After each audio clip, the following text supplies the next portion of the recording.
Hey everybody, it's Brian and Mike from Summit Racing Equipment. In this episode of Summit Engine Building 101, we're going to show you basically how to test rotating drag.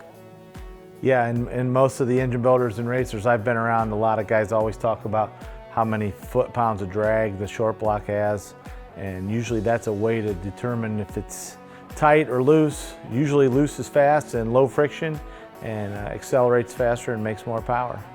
The other thing about it is we can use it to kind of test your assembly. You know, if you get used to how much your pistons usually have for drag or the piston rings, it can help you see if you've got a tight spot somewhere or maybe a ring popped out of the piston when you're installing it in the bore.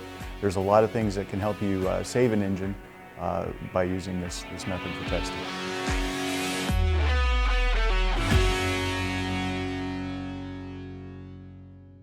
All right, so one of the things that I like to do here, anytime you get a short block done, is to test what we consider like the breakaway torque. This is the point at which you have to turn the crank in terms of foot-pounds to get the rotating assembly to start moving.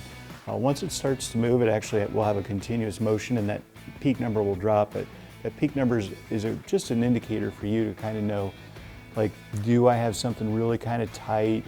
Do I have something, maybe a ring that didn't quite go into the piston right, down into the bore right? It can spot little tiny things once you're going to have a history with building engines. So no matter what engine you have, just kind of keep a log of this number. Mike's going to go ahead and rotate this one over. Again, it's the Pro LS pistons have a ring that's optimized for wet sump and pretty high boost applications. And the looser they are, the faster they go. Yeah. So I got my wrench set at 20 foot-pounds. And right at 21, 22 foot-pounds, it's rolling now. It's at 19, 18. It's about 17, 18 foot-pounds of rotating drag on this engine. That's a pretty low number, actually. Usually runs good. And that'll loosen up over time too. You know, you give this thing 1,000 miles, and that's what break-in is. Be sure to subscribe for more tech, how-to, and install videos. And thanks for watching.